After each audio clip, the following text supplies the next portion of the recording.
Thank you, and good morning. So radio waves and radio telescopes are going to be the main characters in my story today. And I would like to start by telling you why they are giving us a unique view of the universe. I'm going to tell you a very biased story, of course, like everybody does.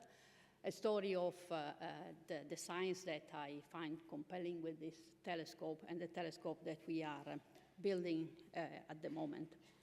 So let me start by showing you how different a radio source may look compared to optical sources. This is something that we have learned already some time ago from the radio window, through the radio window. These are some examples from LOFAR, and I will get back to that later. So this is already telling you that in the radio, we are looking at physical process completely different from the one in the optical. We are looking at a relativistic electron and magnetic field combined. And so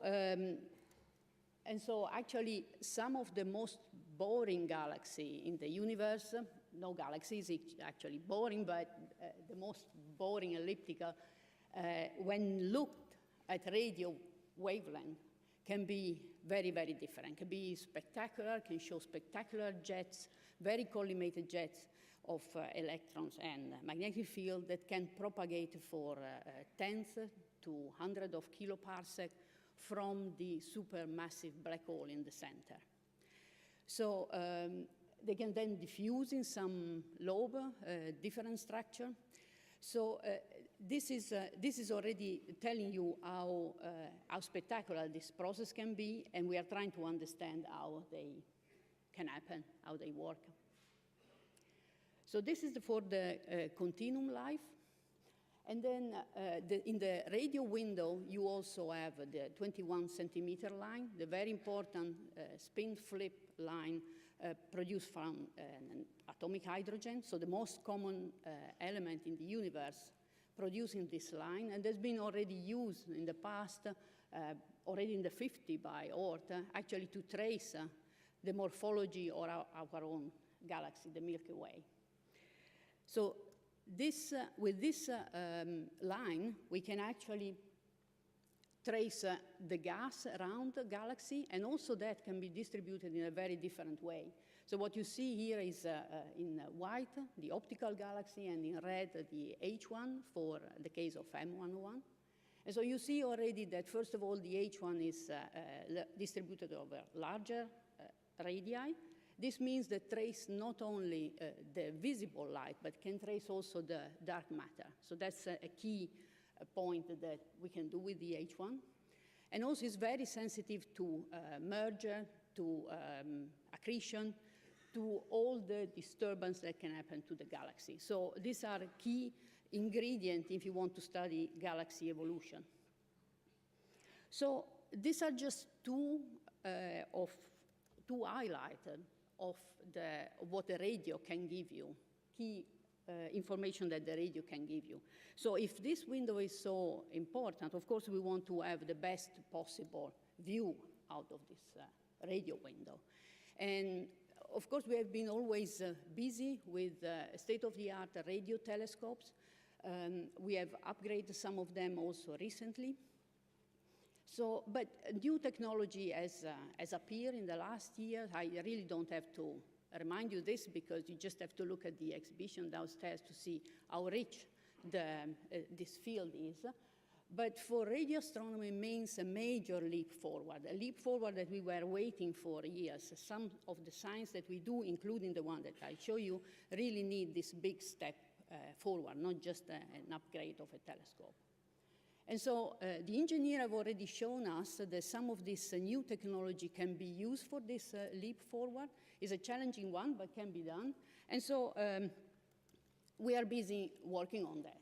Before I get actually to the real telescope that we are building, hoping to build and working with, let me just summarize what are the main improvement in the technology that we want to use, we are using and we want to use.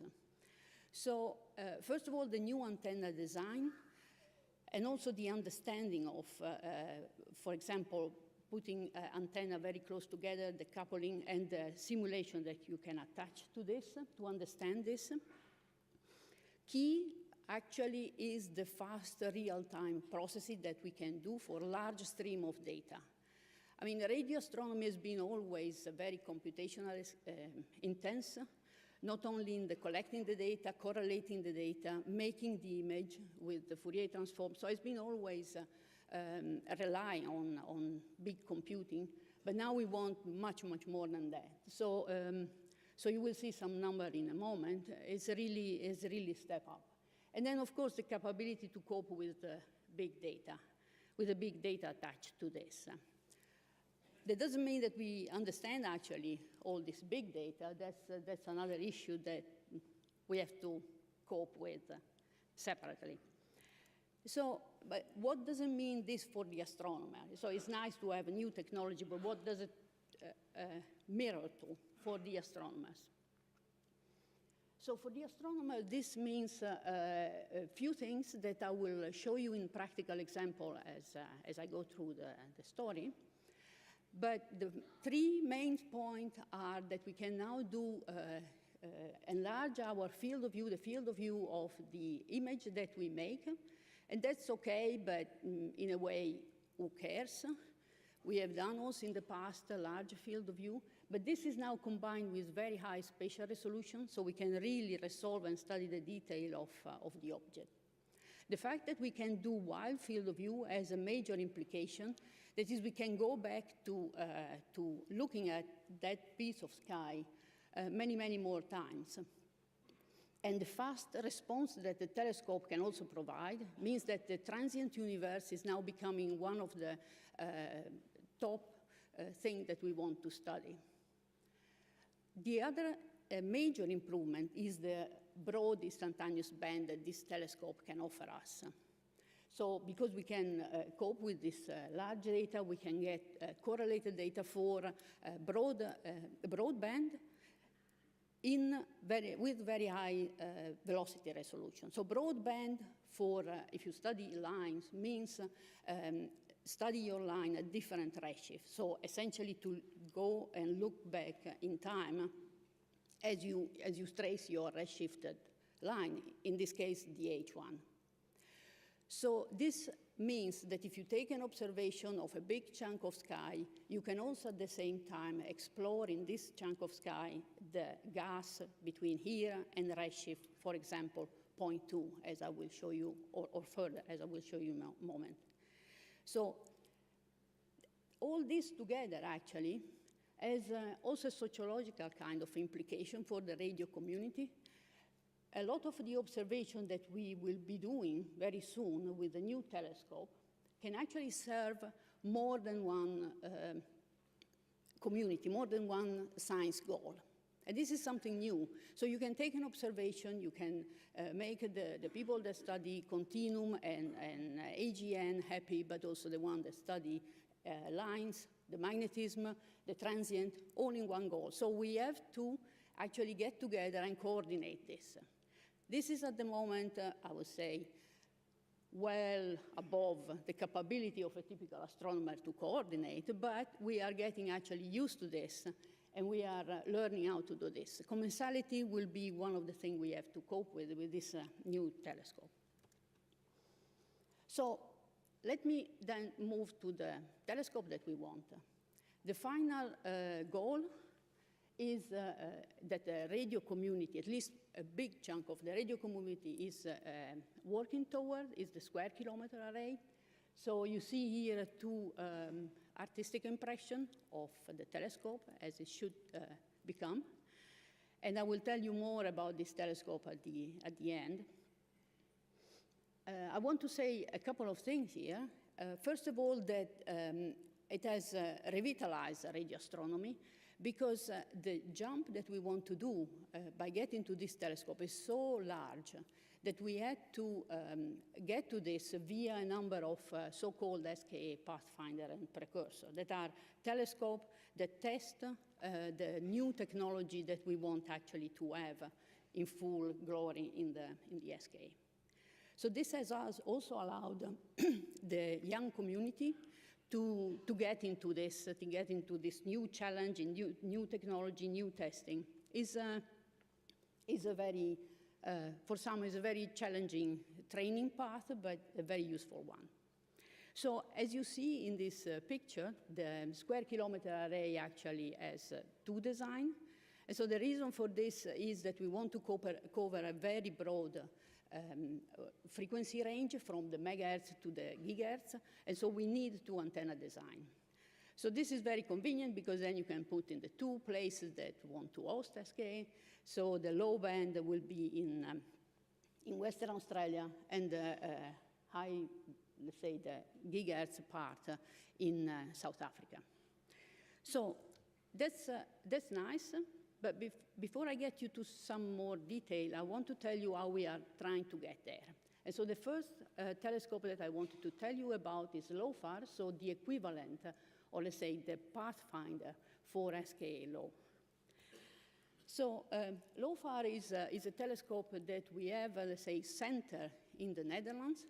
Most of the stations, as you will see, are in the Netherlands, in the north of the Netherlands, that is considered an empty part of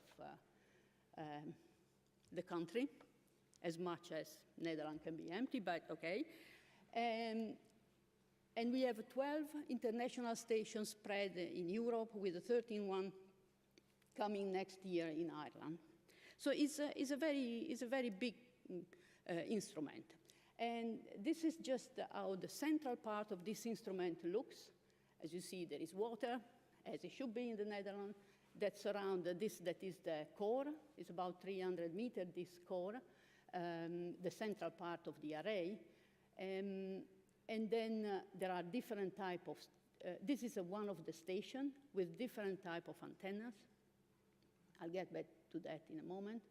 The HBA, that is the high band, is 150 megahertz, and the low band is around 60 megahertz. So this instrument, as you see, is visually not really spectacular. If you have bad luck and there is high grass, you would hardly see it in the field. So it's a low key, but the strength of this instrument is really in the computing that is in the field already and in the correlator. So what you see here is the core of the instrument with the different antenna.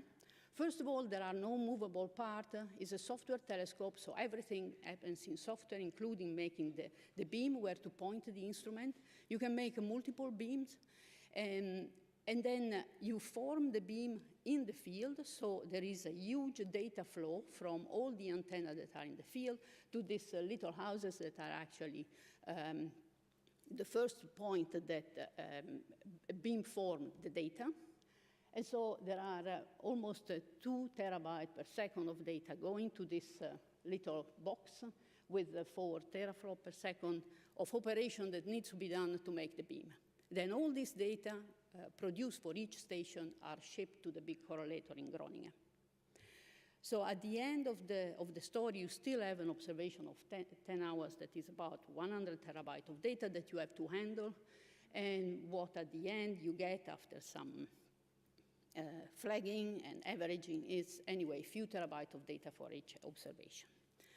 So this is a big thing, a major machinery put in place to get the data. So why do we want this? Is it worth the trouble for the astronomer? What is the game changing that this machine gives you?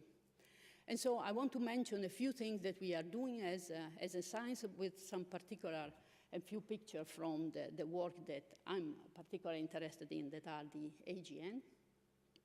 The key project in this LOFAR, and that what LOFAR made possible, is the epoch of reionization experiment. That is the statistical detection of the epoch of reionization, so when the hydrogen ionize after the formation of the first object, stars or black hole, whatever they are, and is expected in this redshift range that falls in our HBA high band range, frequency range. So this is a major experiment, it's a very challenging experiment that uses mainly the core of the station, of the array, but also uses all the long baseline in order to image properly the sky, because in order to detect the epoch of reionization and the signal there, you need to subtract the rest of the universe, essentially, all the sources that are there. So you need to model them properly and subtract. So this is why the setup of LOFAR with such a long baseline is very important for the modeling of all these sources. So this is an ongoing project. They want to observe in total 3,000 of hours, so you can imagine how much of data they have to handle. And they are getting to some interesting numbers, but not yet to the limit that they want to reach, either for the detection or the upper limit. So in addition to this, there are all the pulsar, there is the pulsar work and the fast transient, radio transient work that has really flourished by having the multi-beam facility and the fast response that we are now trying to put in place for the array. So this is done both in imaging and in time domain. So you can explore very, very different time in which the transient may occur, from very short to longer one. And that's the goal to do. So this is also in progress because it's very challenging actually to distinguish transient from some RFI that you get, interference that you get due to the environment that is not really, really friendly in the Netherlands. So let me just show you a couple of images from the active nuclei and cluster work that we do, where the new things is really the large field of view, but especially the high spatial resolution and the high sensitivity for such a low frequency, never reached before. So this is one image from one pointing of LOFAR. It's about 3 degrees by 3 degrees in size, more or less, and includes thousands and thousands of radio sources. So it's always very difficult to display, so around you see some example of objects that are in the field. So you see a zoo of a different object, very interesting object that you can find. You can spend months just looking at this image and wondering what kind of object do you have there. The really nice thing is that this huge field of view is imaged at 5 arc-second resolution. So this is really new. This is really new, gives you all the detail, gives you a lot of sources, but then the question is again, do we want this? Do we want so many sources, so much data? And so in the case of the low frequency, there is, and for the study of the AGN, there is one key thing that really the low frequency is telling us. The low frequency electrons are the ones that emit at a lower energy, so the one that can stay around longer than any other at high frequency. Those emit much faster, and they die out quicker. So the low frequency keeps a kind of fossil record of what has happened to your source. And this is great to reconstruct the evolution of the source. Understanding the evolution of a cosmic object is always complicated. They tend to evolve on time scale that are really not ours, with some exception, of course. And so this is an important information that you want to have. So for example, in this case, that is one image, a zoom in of the center of one image of LOFAR. You see a beautiful radio galaxy that is more than 1 megaparsec in size. And so the outer part of this object, up here, you really see only at a low frequency. These are the oldest possible electrons. And you can derive time scale.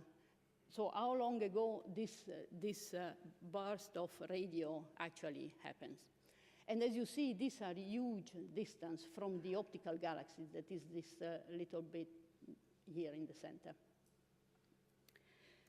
You can also study rare objects in this way, and this is why the wide field of view helps you. You can study radio AGN that actually are not active anymore, but they have switched off. So what we think is happening is that You have a radio source that is active for around, at most, 1 million of years. And then 10 million of years.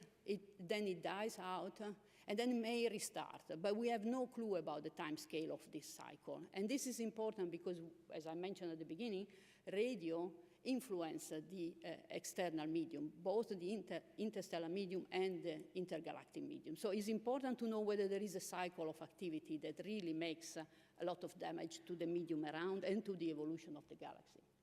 So you can start to study a rare object like this one. They don't look so spectacular as the previous image, but they are, from the physical point of view, very interesting. And then there's a last picture I want to show what we are doing also with the cluster, and in particular with cluster merger. So this is an example of a huge structure. This up here is the shock produced from a merger of 2 clusters. It's not a new object found by LOFAR, but LOFAR is already spotting many others in the big field that we are doing. And so how do we know that this is a shock? It's actually, again, due to the type of radio emission that we have at low frequency compared to the high frequency. And we know that some reacceleration of the electron must have happened to produce this structure from the spectral information that we have. And what you see here in the center, this green blob, is actually the X-ray emission of this cluster. Okay, so this is just my very, very biased view of what we are doing with LOFAR to give you a feeling of what is going on. Now, but if you are an astronomer like me that wants to study the, AGN and their evolution, the information about the gas is essential. Gas is what feeds the black hole, so what makes it active or stop it making active when the gas finished. So what we really need is also this part of SKA, so the gigahertz regime, and to see what is happened to the gas using this telescope. So I want to quickly show you what is going on this side, because also here there is a lot going on in the technology that makes possible, again, some big step forward in the telescope, and so allowing some new science. So these are 3 telescopes that are working on the gigahertz regime, and they are going to study H1, and they are pathfinder or precursor of SKA. So this up are 2 new telescopes. This one is Westerbork refurbished and with a focal plane array. And I want to mention quickly what we are doing with this, because of course it's the one where I'm involved, but also it's representative of all the other. So these telescopes are in the commissioning phase, so I don't have a result from this, but I would like to tell you where we are going and what is new with them. So this is the upgrade of Westerbork. We have decided to go away from the single pixel detector in the center and to replace instead with phase array feeds. That is not new technology, but what is new technology is really understand how this densely packed antenna can work or work properly, and all how they connect to each other without destroying your signal. The other part is the fast processing, as you see already at the antenna level, we have a huge amount of data that we have to, again, beamform and cope with them. And we have the broadband, as I mentioned you before. This is what Apertif will do. We'll go only to redshift 0.2, because after that, the interference from everything really affect us. But for the pathfinder that are in more remote location, they can go up to redshift 1. So you have the combination, again, large field of view, broadband, and high spectral resolution also. So you can really do the kinematic of the gas. So in the case of Westerbork, that is an old telescope, I can tell you that what we would have planned, we never planned, but it would take 100 years. Now we can squeeze down to essentially a PhD student. So, I mean, we are not considering giving to a PhD student all this, but so again, but why do you want to do this? And so in this case, for all these 3 telescopes, really the game changing is that we can image the H1. So far we have been detecting H1 in some galaxy. Each galaxy has a flux, has a mass of the H1, but so much is hidden in the distribution of the H1, in the kinematic. There is where the information that you need for understanding galaxy evolution is hidden. So now that we have this large field of view at this broadband, we can really sit on a piece of sky for long and get many, many objects, hundreds of objects in one goal with their distribution of the H1 done kinematic. So you see here already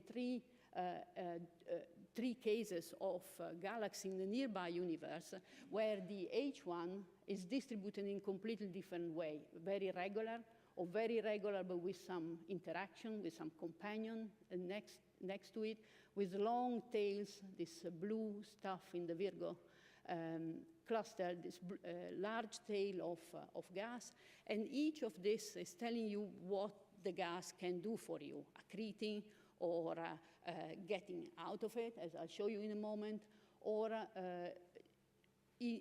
adding more gas into your object via companions that are falling in. So this is the information that we now can get with the new telescope for different redshift range. And so we can study how this evolve, how this thing evolve with time and redshift. Yeah. One thing that I want to show you is just because this is really what I'm doing, and I think it's very, very cool, of course, is that until 10 years ago, we would never imagine that H1 can actually flow out of the galaxy at 1,000 kilometers per second under the influence of radio jets. But now we know that it's happening. We still don't understand fully how it can survive without getting ionized. Maybe it gets ionized and then recools. But these are phenomena that we have discovered also thanks to some upgrade of the telescope. And this is what ALMA also is very interested in doing, because apart from the H1, also the molecular gas shows this fast outflow. And this is what we are going to get for many objects as a function of redshift from the new telescope that I show you. So, okay, now back to SKA. So all this, there is much more going on, but of course I could not show you everything. So I hope this has given you at least a feeling of what kind of new technology, game-changing kind of technology for our science is happening. And we want to apply to the SKA. SKA is already well underway as a project. As you know, you can visit the booth and get all the information, of course, about this project, more detailed than this. But there's already 10 countries as full members and many other interested. There is an agreement going on, in an intergovernmental organization agreement for the SKA. So a lot of activity is going on. Now, you can see down here what we are hoping to get for this telescope, both on the low band, this part, the part that is going to be in Australia, and for the gigahertz, the part that is going to be in South Africa. You can already see here that is almost a factor 10 more stations than what LOFAR has, with many more individual antenna in each station, and many more dishes over a larger distance than any telescope like the VLA that we have available. And you can compare this kind of numbers with the telescope available now. So it's really a factor many larger. And so, for example, for the epoch of reionization that I mentioned before, here, the idea is not only the statistical detection, but is the imaging of the signal. So really a step up compared to what we are doing. So for this telescope, there are these three precursors. You have seen some of them already in my previous slide. Those are the telescopes that are really on the same location where SKA will happen. So they are dealing also with all the complications about the logistics, the energetics, all the other big problem that you have if you want to put together such a big facility. And this is an artistic impression of the last design of the dish that I think is approved by SKA. And so this is how they will be. So This is my last slide, in which I wanted to summarize what I think are really the nice things that are happening for the radio community, very exciting. So we have really a vibrant radio community that is getting ready for SKA. This gives us focus, but using different dishes, struggling with different problems, but also making huge progress. We have a young generation of radio astronomers that are actually doing most of the tough work in testing the data and dealing with all the problem. We have an unprecedented amount of radio data coming to the community. Really, we are already seeing with LOFAR the huge amount of information you can get out. I hope the radio community will also make a step forward in dealing with this and make sure that the rest of the astronomical community can enjoy this really treasure of data, map, but also spectral index, magnetism, everything coming out of this telescope.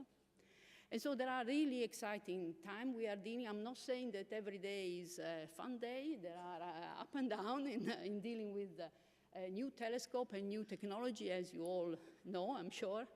But it's really shown now the close collaboration between the technical people, the engineer, the software people, and the astronomer is producing really new facility that are doing really new science, and is all very exciting. Tiring, but very exciting. Thank you.